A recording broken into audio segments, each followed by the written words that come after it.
Samajwadi party के प्रत्याशी ने जीत दर्ज की है, हमारे साथ मौजूद है।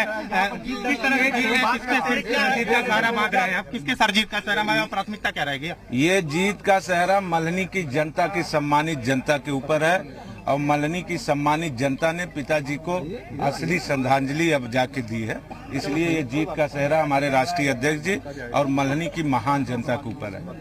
क्या प्राथमिकता आपकी होगी? आप जीत गए, क्या प्राथमिकता होगी? जो पिताजी के जो कार्य जो लास्ट टाइम उन्होंने 2 जून को जो उन्होंने चिट्ठी लिखी थी उसमें जो छूटे हुए उनके कार्य हैं, जो लास्ट टाइम उन्होंने हैंड पाइप, विद्युतीकरण और सड़क की जो उन्होंने लिखा था लास्ट टाइम, सबसे पहले मेरी प्राथमिकता वही होगी।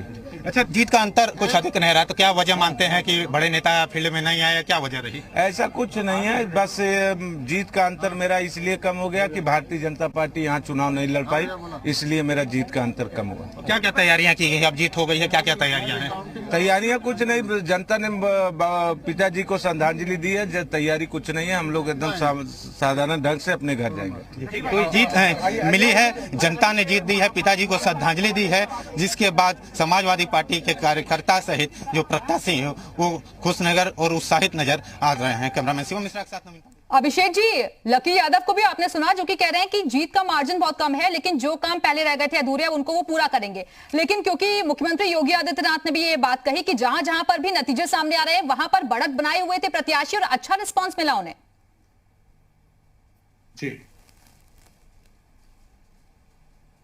हेलो जी अभिषेक जी, सवाल क्या है?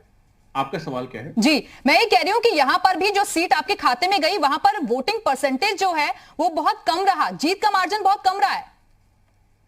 देखिए, जीत का मार्जिन बाय इलेक्शंस में ओवरऑल वोटिंग कम हुई है। जीत का मार्जिन चाहे लॉस का है चाहे गेन का है, दोनों में कम है। दोनों का यही चीज मैं अभी आपसे जस्ट इससे पहले भी कह रहा था कि बीजेपी की जो जीत हुई है उनमें मोस्ट ऑफ द सीटों पे किसी बहुत वेफर थिन मार्जिन पे आज वो जीत रहे हैं और हर जगह नंबर 2 पे इस समय समाजवादी पार्टी लड़ाई लड़ रही है। तो निश्चित रूप से 2022 की लड़ाई जब आएगी तो उसमें जब हमारे बदलाव का सवाल आएगा तो निश्चित रूप से जनता समाजवादी पार्टी का समर्थन करेगी और बीजेपी की जो नीतियां हैं, जो इनका डराने का तरीका, जिस तरीके का न्याय और अत्याचार ये करते हैं, इसके खिलाफ वोट देगी।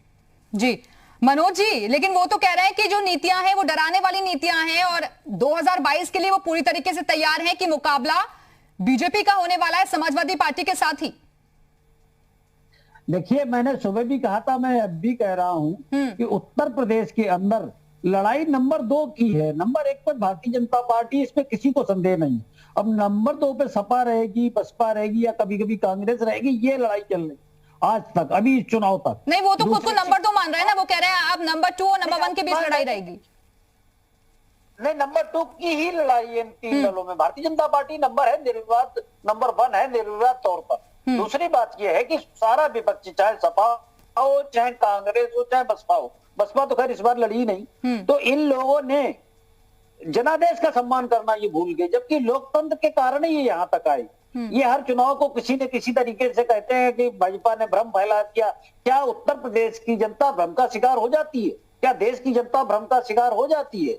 तो आप ये जब कहते हैं कि भ्रम फैला दिया, उसी दिन आप उत्तर प्रदेश की जनता का अपमान करते हैं, उनके मत का अपमान करते हैं। तो समाजवादी पार्टी, कांग्रेस को इस चीज से बचना चाहिए और उन्हें ये कहना चाहिए कि हार हम स्वीकार करते हैं, अपनी कमियां दूर करेंगे, दोबारा मैदान में आएंगे। लोकतंत्र है, जय पराजय होती, कभी हमारी जय होती, कभी हमारी पराजय होती। मनोज जी, कई सीटें तो ऐसी थी जहां पर आप लोगों ने भी सब कुछ देखकर जातीय कार्ड खेला था, लेकिन ये मानेंगे आप कि जातीय फैक्टर जो था वो काम नहीं आया और विकास का ही साथ दिया जनता ने?